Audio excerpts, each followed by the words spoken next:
আফগানিস্তানের সাথে শান্তি আলোচনার মধ্যেই আফগান সীমান্তের কাছে পাক সেনাবাহিনী ও নিষিদ্ধ সন্ত্রাসী গোষ্ঠী তেহরিক-ই-তালেবান পাকিস্তান টিটিপির সদস্যদের মধ্যে তুমুল সংঘর্ষ হয়েছে।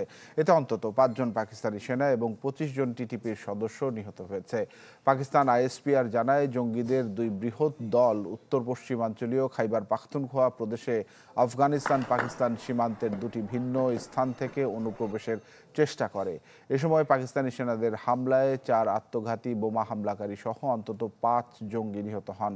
এদের মধ্যে উত্তর ওয়াজিস্তানে ১৫ জন এবং কুররাম জেলায় আরও ১০ জন সন্ত্রাসী নিহত হন। নিহত সন্ত্রাসীদের কাছ থেকে প্রচুর পরিমাণে অস্ত্র, গোলাবারুদ এবং বিস্ফোরক উদ্ধার করা হয়েছে বলে জানায় আইএসপিআর।